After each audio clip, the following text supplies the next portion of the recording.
Lifebuoy Tariri.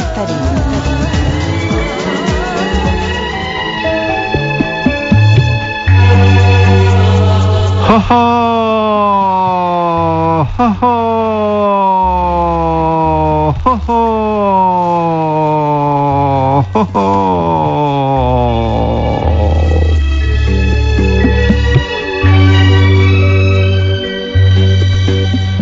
बाहिर निर्वाध लागिरहेको जुनसित तपाईको दुश्मनी हो?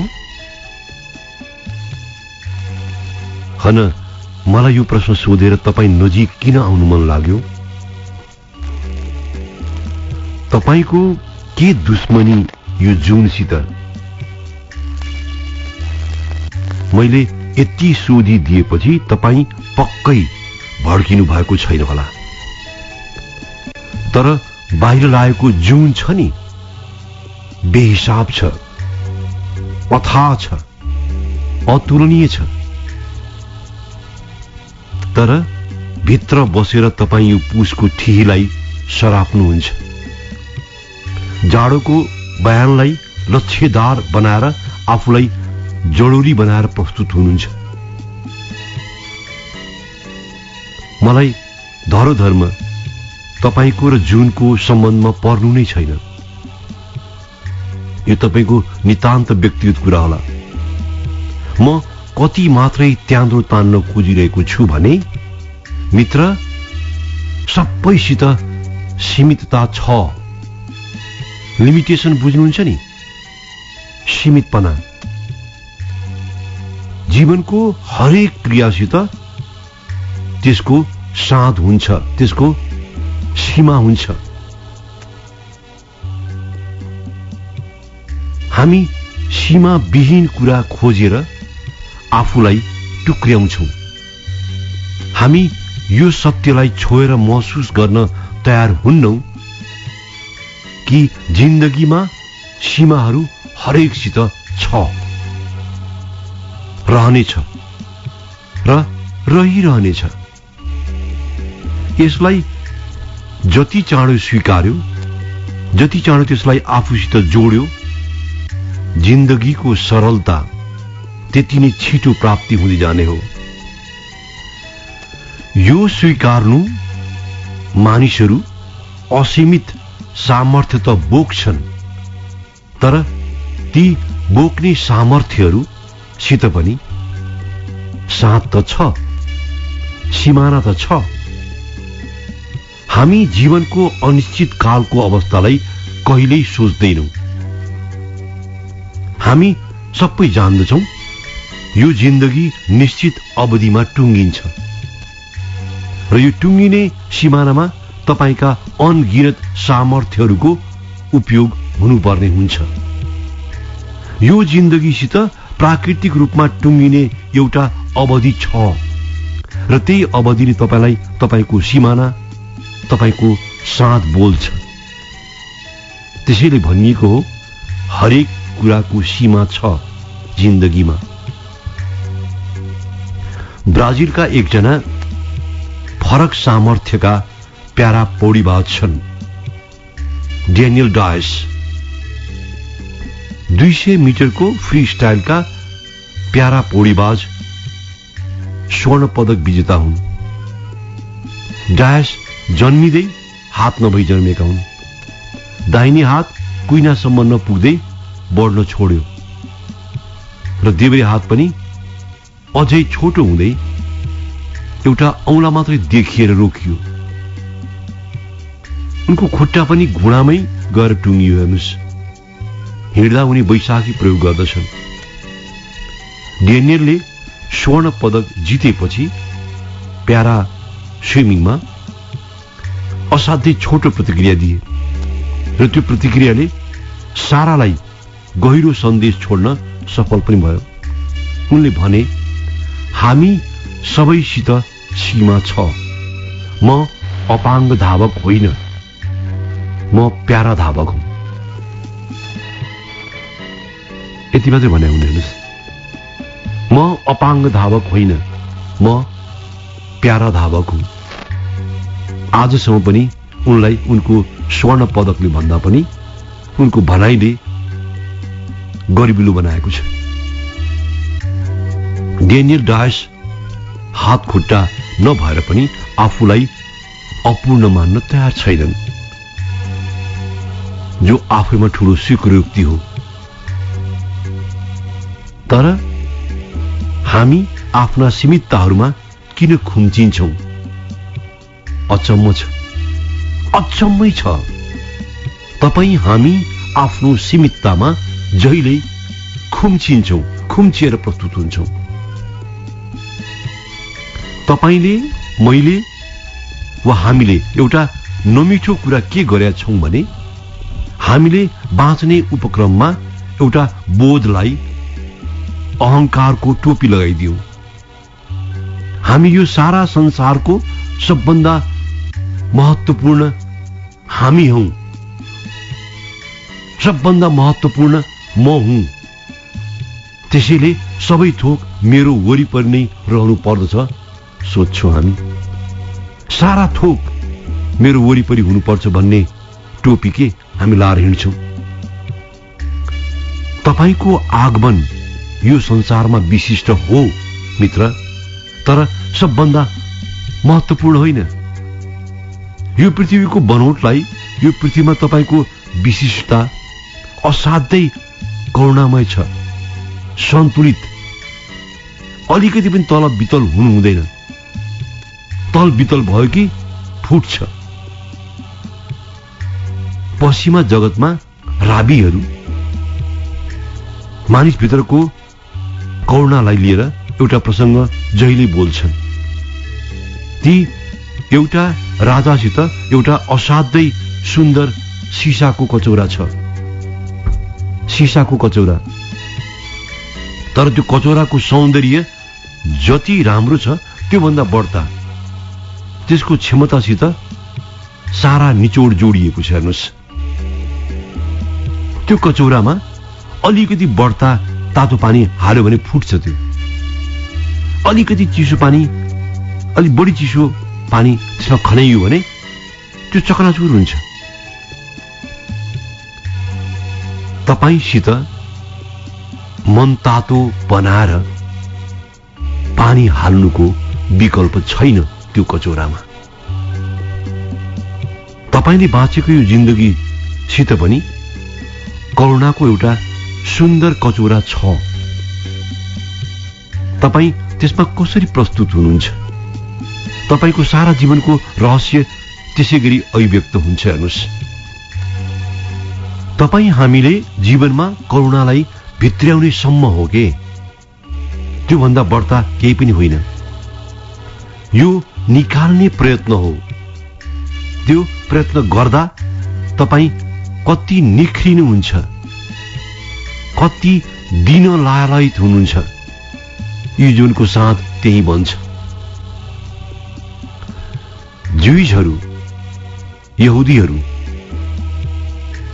ज्युजहरूको समुदायमा एउटा प्रसंग असाध्य रोचक गरी सुनाइन्छ। हेर्नुहोस्, एकजना धनाढ्य व्यक्ति एउटा धार्मिक प्रवचन सभामा बसेका छन्। जस्तो कि अधिकांश गर्दछन् त्यो धार्मिक सभाहरूमा, सुन्न चाहिँ भगवानको कुरा सुन्न गएका हुन्छन्, तर उँघिराखेका हुन्छन्, निदाइरहेका हुन्छन्। पुरानो यहुदीकालीन समाजमा प्रवचन दिइरहेका पुरोहित प्राचीन कालको जेरुसलमको मन्दिरको एउटा घटना बताइरहेका थिए। तीनताका मन्दिरमा पुजारीहरूसित रोटी हुन्थे। रोटी असाध्यै राम्रो वस्तु मानिन्थ्यो, भगवानको लागि पनि र मानिसहरूको लागि पनि। त्यस्तो रोटी मन्दिरको कुनै एउटा विशेष बाकसमाथि राखिने गरिन्थ्यो, र चढावाको रूपमा जस्तो के। अब त्यो प्रवचन सुन्न आएको मानिस प्रवचनमा उँघ्दा उँघ्दै उँघि पनि रहेको छ, सुनि पनि रहेको छ है। अनि उँघ्दा उँघ्दै रोटी, मन्दिर, भगवान शब्द मात्रै सुन्न पुग्छ के। उँघेर सुन्दाखेरि, निदाएर सुन्दाखेरि रोटी, मन्दिर, भगवान। उँघेर त्यति सुन्दा सुन्दै उनी जाग्छन्। उनलाई लाग्छ भगवान रोटी चाहिरहेका छन्। मलाई थाहा छ भगवान रोटी खोजिरहेका छन्। प्रवचनमा उही निधाएर सुनेका शब्दमा ती धनाढ्य व्यक्ति एकदम दृढ निश्चय हुनु पुग्छ। हेर्नुहोस् है, ए भगवान त रोटी पो खोजिरहेछन्, रोटी खोजिरहेछन् भगवान। अब उनी कुदेर घर पुग्छन् र भगवानको लागि भनेर 12 वटा रोटी बनाउँछन्। हेर्नुहोस्,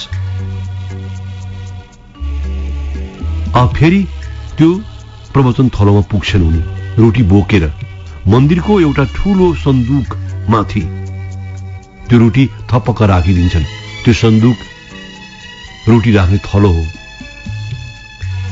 उनी भन्छन्, हेर्नुहोस् त्यहाँ, भगवान तिमीलाई रोटी किन चाहिएको मलाई थाहा भएन, तर मैले यहाँ राखिदिएको छु।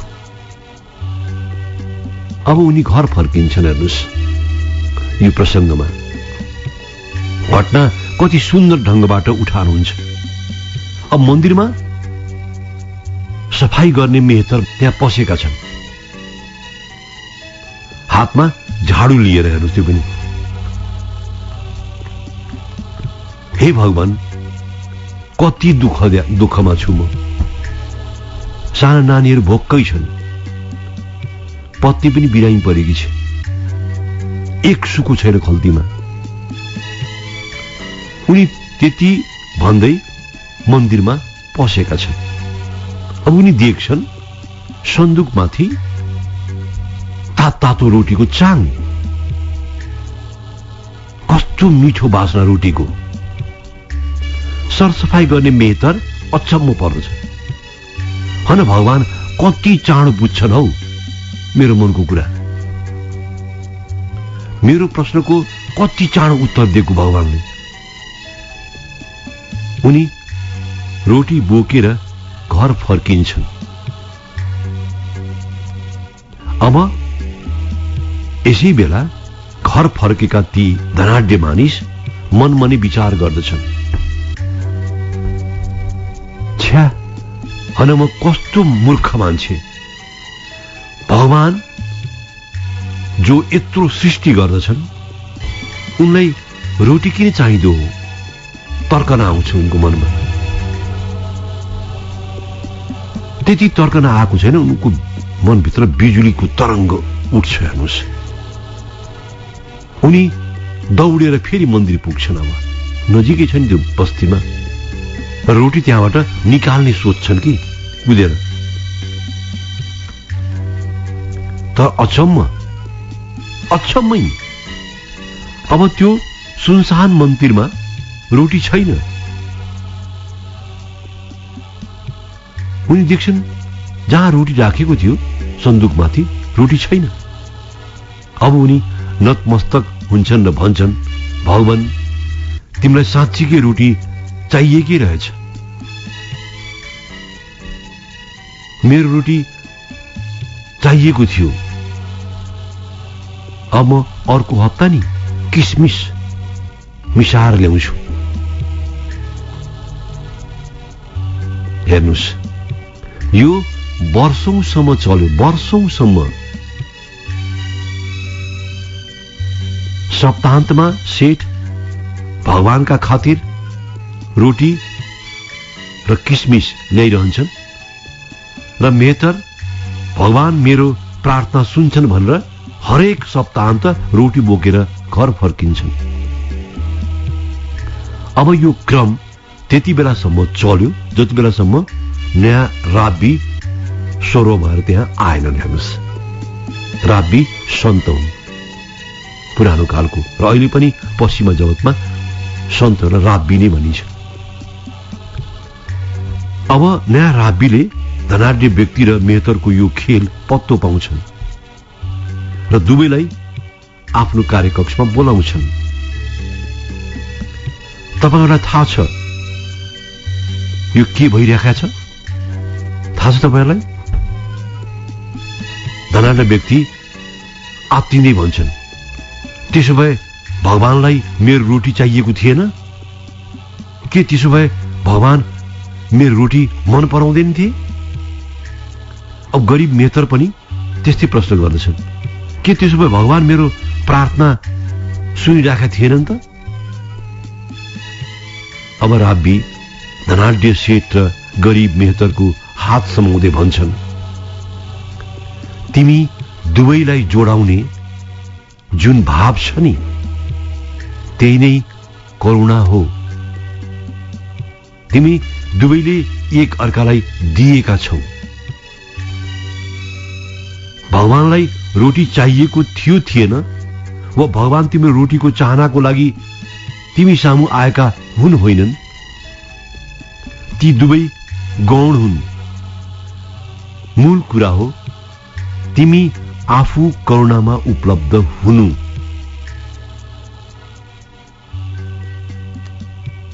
मित्र, मलाई बाहिरको जुनसित तपाईको दुश्मनी व्याख्या गर्नु नै छैन, तर बाहिरको जुनलाई व्यवस्था जुन गर्नुहुन्छ नि, हो त्यही तपाई करुणामा उपलब्ध हुने प्रक्रियामा ठोकिनुहुन्छ। हेर्नुस्, उपलब्ध हुनु ठूलो कुरा हो। चाहे त्यो जुन होस्, मौसम होस्, मानिस होस्, सम्बन्धमा होस्, उपलब्ध हुनु ठूलो कुरा हो। तपाई तरलीमा उपलब्ध हुनुभयो, मन छपक्कै भएको छ। Lifebuoy तरेली।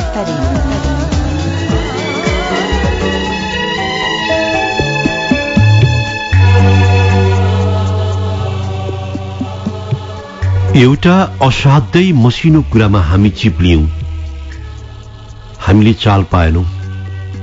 असाध्यै मसिनो प्रसंग थियो। हामी जहिल्यै अरूलाई जान्न खोज्यौं, हामीलाई जहिल्यै लाग्यो फलानुलाई जानियो भने आफूसित शक्ति बढ्छ,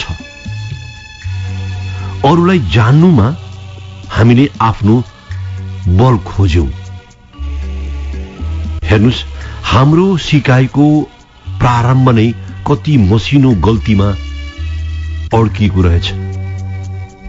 हामी अरूलाई चिन्न, अरूलाई जान्नुलाई ज्ञान भन्ने तर्फ लाग्यौं, हाम्रो शक्ति भन्ने तर्फ लाग्यौं। फलानुलाई चिनिएपछि सकिएको, छिर्की लगाएर ढाल्न सकिहालियो नि, वा फलानो फलानो तरिकाले जितिहालियो नि। यस्तै यस्तै के हामीले आफ्नो सारा जुनी आफू बाहेकलाई जान्न, चिन्न र सिक्न लगायौं। मैले भनेको मसिनो कुरा पनि यही नै हो। हामी जिन्दगीको मूल बाटोमै अलमलियौं। जिन्दगीको सही शक्ति, सही ज्ञान र सही प्राप्ति आफूलाई जान्ने, आफूलाई चिन्ने र आफूलाई प्राप्त गर्ने कौशलमा थियो, जसलाई तपाई हामीले अनजानमा बिर्सियौं, थाहा नपाएर भुल्यौं, अझै मिसो नपाएर नजर अन्दाज गर्यौं। बाँचिरहेको यो जिन्दगीको सबभन्दा रमाइलो भेद थियो यसको आफ्नो स्वरूपलाई हुबहु नचिन्नु। असाध्यै सजिलो दोबाटोमा हामी भुल्यौं। हाम्रो जीवनको ऐना जहिल्यै अरू भइदिए, तपाई हामी जहिल्यै आफूलाई अरूबाट हेर्न थाल्यौं, अरूको सोचबाट हामी देखियौं, फेरियौं र बदलियौं। बाहिरबाट हामी देखिने भयौं। बाहिरबाट कस्तो देखिने, हामीले हाम्रो आनी बानी, आचार, व्यवहार र सोचको निर्धारण गरिदियौं। सायद तपाईले याद गर्नु भएन, हाम्रा यावत सारा दुःखको मूल त्यहाँ थियो, सारा त्यही सोचमा। तपाई आफूलाई जान्नुलाई ज्ञान मान्न तयारै हुनुहुन्न। तपाईभित्र यति विघ्नका सुन्दर सोच, व्यवहार र भाव छन्, तपाईँ त्यसलाई स्याहार्ने कुरा त पर जाओस्, ध्यान दिने पनि तयार हुनुहुन्न। ध्यान दिन पनि तयार हुनु। तपाईँ हुनुको जुन भाव छ नि, तपाईँ त्यसलाई मान्नुहुन्न। समस्या नै त्यही छ। अनि भन्दै हिँड्नुहुन्छ, मलाई कसैले गुदानेन। तपाईँ आफूलाई स्वीकार्ने भाव तपाईको ज्ञान हो। स्वामी के? आफ्नो स्वामी। आफूलाई जित्नु सबभन्दा ठूलो शक्ति, सबभन्दा ठूलो आर्जन हो। तपाईँ, हामी सामाजिक जीवनमा रहने मानिसहरू त्यस्ता कुरालाई बकवास भन्छौं। अझै कतिपय त यसलाई निष्ठु दर्शन भनेर पन्छ्याइदिन्छन्। यो निष्ठु दर्शन हो भनेर। तर दायाँ बायाँ नगर्ने, अर्काको चियो चर्चा नगर्ने, कसैप्रति टिप्पणी खोजी नीति नगर्ने, सर्लक्क आफू, आफ्नो परिवार, आफ्नो काममा दत्तचित्त भएर जिन्दगी निर्वाह गर्नेहरूलाई तपाईले कतै पहाड, तराई, हिमालतिर भेट्नु भएको छ? कसैको बाल मतलब नगर्ने, खुरुरु आफ्नो काम मात्रै गर्ने, आफ्नो सोचमा तल्लीन हुने, इमानदारी त कहिल्यै नछोड्ने, काममा दत्तचित्त भएर लागिरहने भेट्नु भएको छ? देख्नु पक्कै भएको होला। तिनको जिन्दगी यो पृथ्वीमा सबभन्दा उम्दा, सबभन्दा उत्कृष्ट र सबभन्दा पूर्ण भेट्नुहुनेछ यदि देख्नु भएको छ भने। तिनलाई गाउँलेहरूले एकहोरो भन्लान्, म बुझ्छु। तर तिनमा एउटा विशिष्ट खालको बानी हुन्छ। जस्तो सुकै स्थिति आओस्, ती आफ्नो सोच छान्न स्वतन्त्र हुन्छ। ती हरेक परिस्थितिमा आफ्नो सोच निकाल्छन्। असाध्यै विपरीत परिस्थितिमा पनि, असाध्यै बेठिक स्थितिमा पनि, असाध्यै तनावमा पनि एउटा दह्रो, भरपर्दो र भित्रैदेखि स्वीकार गरिएको धैर्य र सोच तिनले निकाल्छन्। हेर्नुहोस्, विदेशतिर भन्छ नि कुल। हालमा त्यो सही कुशलता हो, कौशल देखाउने मान्छे कि। मैले यति भन्नुहुँदा तपाईँ त्यस्तो को पो होला भनेर गम खाइरहनु भएको छ। हो, को होला मैले चिनेको मान्छे त्यस्तो? छन् मित्र, छन्। पहाडको कुनै गाउँमा जुडोको एक्लै अभ्यास गरिरहेको सिकारलाई भेट्नुहुन्छ नि, एक्लै हु हाउ हु गरिरहेको हुन्छ। उसमा हेर्नु होला एउटा दह्रो, आफै उत्खननमा संलग्न, आफैलाई जित्न उद्दत एउटा अठोट भेट्नुहुन्छ।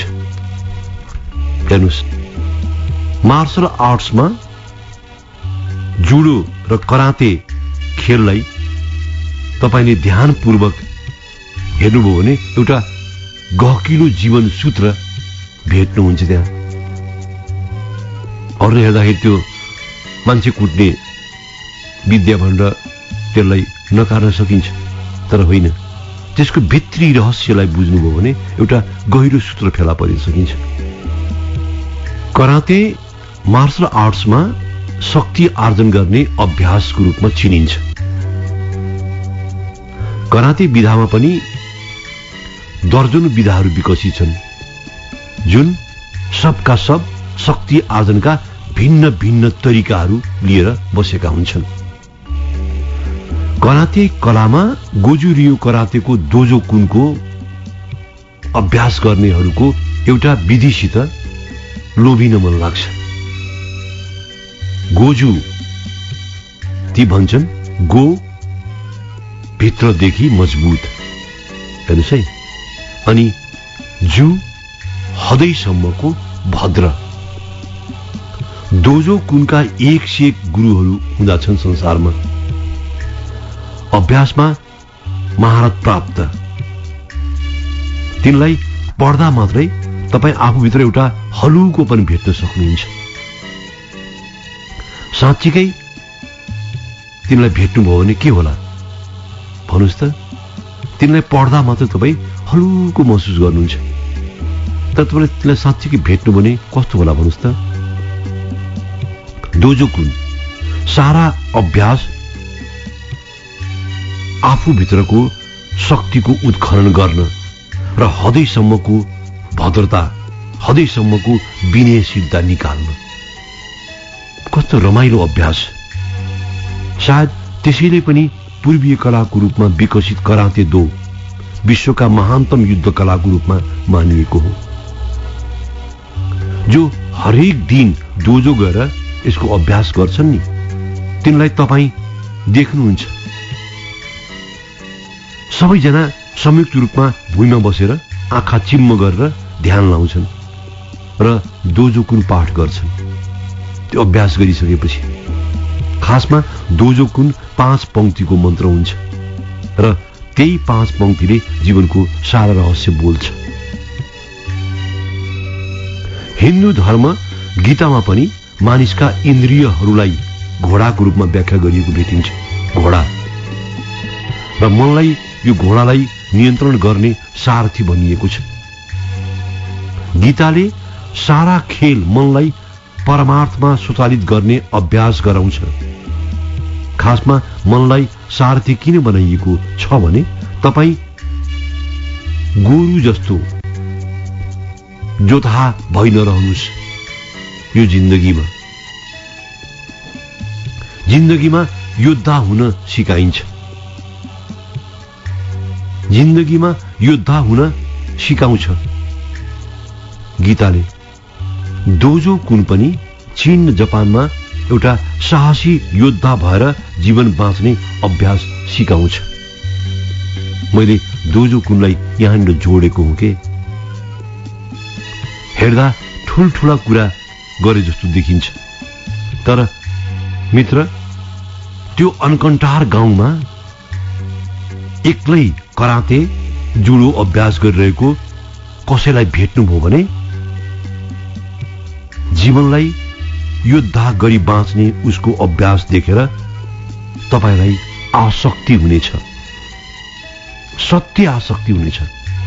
म त आसक्त भएको थिएँ, म कराते खेल्न जान्दिनँ, तर मैले जब त्यो गाउँको एउटा कुनै पाठशालाको चौर अघिल्तिर एक्लै अभ्यास गरिरहेको सेतु लुगा लाएर एउटा किशोरलाई तपाईँ देख्नुहुन्छ नि, अनि उसले आफू भित्रको त्यो सारा संयन्त्रलाई शक्ति आर्जनको निम्ति जुन अभ्यास गरिरहेका छन् नि, शिर निहुन्छ तपाईँको। मित्र, अनन्त सम्भावना र अपूर्व सामर्थ्यहरूको नाउँ नै तपाईले बाँचिरहेको जीवन हो। यसलाई सचेत भएर बेहोर्ने मात्रै हो, यसलाई सचेत भएर जिउने मात्रै हो। यो जीवनको कुनै पनि क्षण दोहोऱ्याएर जिउन सकिन्न। कति सानो कुरा छ, कति सरल पनि छ। यो जीवनमा हर पल बहुमूल्य भनिएको नै त्यसैले हो, किनकि तपाईँ त्यसलाई दोहोऱ्याएर जिउन सक्नुहुन्न। र जब बित्दो पल तपाईँको अनमोल खजाना हो भने यो जीवनमा तपाईँ गरिब कसरी हो, तपाईँ तन्दम कसरी हो, तपाईँ आफ्नो स्वभावको सही साधना गर्न मात्रै चुक्नुहुन्छ के। केवल आफूलाई जानियो, आफूलाई उत्खनन गरियो, सिद्धि पनि मिल्यो, समाधान पनि मिल्यो। हुन्छ।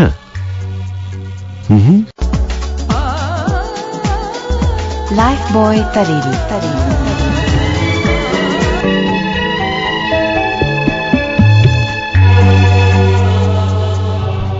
तपाईको भाग्यसित तपाईको जहिले जातीय दुश्मनी जस्तो भयो के। तपाईले जानी जानी गर्नुभयो, म त्यसो भन्दिनँ। भन्दिनँ म। वा तपाईको भाग्यले तपाईसित पैँचो तिर्न त्यसो गर्यो, म त्यो पनि ठोकुवा गर्न सक्दिनँ म। तर जोगीदेखि भैँसी तर्सिने र भैँसीदेखि जोगीको जुन भनाइ छ नि, त्यस्तै हुन्छ। तपाईँ जहिल्यै आफ्नो भाग्यलाई लिएर एउटा फुदा बोकेर हिँड्नुहुन्छ। एक दिन मेरो पनि आउँछ। तपाईँले भन्नुभएको छ, मलाई थाहा छैन तपाईँले भन्नुहुन्छ भन्नुहुन्न, तर धेरै मान्छेलाई मैले भनेको सुनेको छु। एक दिन मेरो पनि कसो नआउला हेर्ला नि, एक दिन मेरो पनि आउँछ। एउटा दुष्चक्रको निर्माण तपाईँ हामीले जहिले आफ्नो वरिपरि बनाएका छौं। साधारण व्यावहारिक जीवनमा हामीले त्यो दुष्चक्र सिहारेका हुन्छौं। एक दिन आउने प्रलोभनको भाइरस हामी सबैसित संक्रमित छ। तपाईले आफू वरिपरि कति धेरै लेथार्जिक बहानाहरूलाई थुपारेर राख्नु भएको छ। हेर्नुस् त, तपाईँ सधैँभरि भन्नुहुन्छ, मैले राम्रो पढ्न पाइन, मैले कहिल्यै राम्रो अवसर पाइन, मलाई कोही पनि त सघाउन आएनन् नि, मलाई कोही पनि सराहना गर्दैनन् नि। आर्थिक मामलामा त त्यसै खत्तम, जिन्दगी जरुरी चलेको छ। त्यसमाथि यो देशको अर्थतन्त्र। मैले यो अघियो गीत बजुन्जेल तपाईले आफ्नो वरिपरि थुपारेका बहानाहरू टिपे कि तपाईले कसरी बहानाहरू बनाउनुहुन्छ भनेर मैले टिपेर बसेको कि 72 वटा त लेखी भ्याए मैले। त्यसमा व्यक्तिगत सम्बन्धका बहानादेखि राष्ट्र प्रमुखसम्मको बहाना जोडिन्छ। तपाईले आफ्नो बहानामा राष्ट्र प्रमुखलाई पनि जोड्नु भएको छ, सरकार प्रमुखलाई पनि जोड्नुहुन्छ। मित्र, एउटा समृद्ध, एउटा खुशहाल जीवनको पहिलो सूत्र के हो थाहा छ? जीवनसित बहाना चल्दैन। तपाईको जीवनको सन्दर्भमा बहाना खोटो सिक्का हो। तर तपाईको आनी बानी, बेहोरा, संगत, सोच सबैलाई अघिल्तिर राखेर हेर्न खोज्यो कि बडो असमञ्जस्य हुन्छ। कुन चाहिँ तपाईँ ठिक, त्यो खुशहाल जिन्दगी रुचाएर हिँड्ने कि जहिले गुनासोको टापुमा बसेर घोरिएर बस्ने तपाईँ? कुन चाहिँ ठिक? जिन्दगीले असाध्यै सरल नियम तिर्स्याएको छ। तपाईँ शपथ लिनुस्, म बहाना गर्दिन। सोच्नुस् त, शपथ लिने कुरा है, म बहाना गर्दिन, कुनै बहाना गर्दिन। मलाई लाग्छ, सत्य मलाई लागिरहेको छ, तपाईँ सक्नुहुन्न तपाईँ। मलाई त्यस्तो किन लाग्छ भने तपाईँ जुम्सो भएकोले होइन के। मलाई के लाग्छ भने मानिसहरू आफैले बनाएका बहानाहरूमा यति विघ्न प्रिय हुन्छन्, यति विघ्न जुगाडु हुन्छन् कि तिनले ती बहानाहरू भन्दा पर जिन्दगीको शानदारपन खोज्नै भ्याउँदैनन् के, खोज्नै सक्दैनन् के। तिनलाई लाग्छ भइगयो, यही ठिक छ के, अहिले चलिरहेको ठिक छ के। यो तपाईँ हाम्रो जिन्दगीसित अपरम्पारका सम्भावनाहरू र सामर्थ्यहरू कृपया भएको छ। यहाँ सम्भावना र सामर्थ्यहरूको कुनै साथ पनि छैन, न त सिमाना नै छ। तपाईसित मात्रै यो जीवनमा विराट हुने असीम सम्भावनाहरू लुकी बसेका छन्। विराट हुने। 20औं शताब्दीको पूर्वार्धतिर अमेरिकाका एक प्रख्यात लेखक तथा उद्यमी मार्क ट्वेनले त्यसैलाई चित्रित गर्दै भने होलान्। मार्क ट्वेन भन्छन्, तपाईले आफ्नो विफलताका सन्दर्भमा खुट्याउनु भएको 1000 बहानामा एउटा बहाना पनि सही छैनन्। हेर्नुहोस् है, तपाईले बहानाहरू स्याहार्नुहुन्छ, बहानाहरू निकाल्नुहुन्छ, तर तपाईले स्याहारेका बहानाहरूमा एउटा बहाना पनि सही निस्केनन्। मार्क ट्वेनले भनेका हुन्थ्यो, तपाई आफ्ना विफलताका 1000 बहाना बनाउनुहोस्, फरक पर्दैन, र याद रहोस् तिनीमध्ये कुनै पनि सही थिएनन्। जब कुनै पनि सही नै थिएनन् भने कारणहरू तपाई तिनै बहानाहरूमा रमाएर जिउनुहुन्छ। कत्रो भाम्लो हेर्नुहोस् त, जिन्दगी भर झुटलाई बोकेर अनि भन्नुभयो जिन्दगी परिपूर्ण भएन। भनिन्छ तपाई हामी बाँचेको जगतमा 80% मानिसहरू त्यस्तै 1000 झुटको द्वीपमा सोच्छन्, सपना देख्छन्, कल्पना गर्दछन् र भन्छन् एक दिन मेरो पनि आउँछ। तपाईले पनि गर्नुभएको छ। हजारौं सपनाहरू कोरल्नुहुन्छ तपाईँ, हजारौं कल्पनाहरू गर्नुहुन्छ तपाईँ, त्यो पनि हजारौं झुटको द्वीपमा बसेर, र भन्नुहुन्छ एक दिन मेरो कसो नआउला। तपाई हामी आफ्ना सम्भावनाहरू र आफ्ना सामर्थ्यहरूबाट बेखबर एउटा प्रपञ्चमा भुमरीमा पर्दछौं।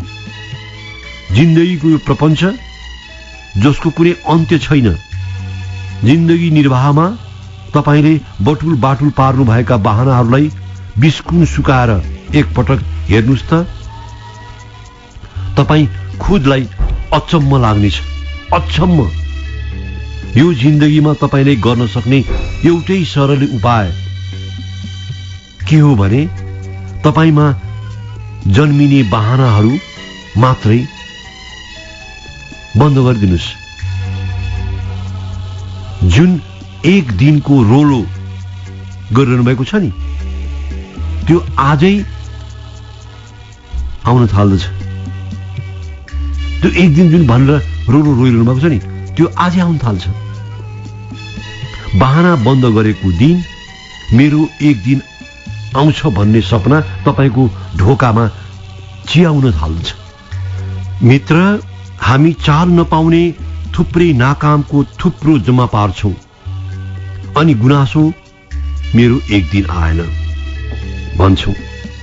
तपाईका 1000 बहाना जसलाई तपाईले खुट्याउनु भएको छ, ती खासमा कारण नै थिएनन्। तपाईको जीवन बोझिल भएकोमा बिना सिद्धि जुन कारण थिएनन् तिनलाई बोकेर बहाना बनाई हिँड्नुभयो तपाई। यो दुनियाँमा जो पनि जे भएका छन् नि, ती सबै कसैसित पनि केही थिएन। तपाईसित मात्रै होइन, कसैसित पनि केही थिएन। सबैले यही जोडेका हुन्। तपाईलाई लाग्छ उसित भगवानले दिएको होला वा उसित थुप्रै थियो होला, होइन। कोहीसित पनि केही थिएन। सबैले यही जोडेका हुन्। मेहनतले छक्क्याएर ढाँटेर जोड्न चाहिँ यही जोडेका हुन्। म भन्दिनँ ढाँटेर होला भनेर। अब त्यसलाई तपाई बहाना बनाएर आफ्नो सामर्थ्य र सम्भावनाहरूप्रति आँखा चिम्निदिनुहुन्छ भने खाल्नु त पर्छ। एकजना कुस्तीबाजको प्रसंग तपाईले सुन्नु भ्याउनु भएको छैन होला। क्याले मेनार्ड अमेरिकी हुन्।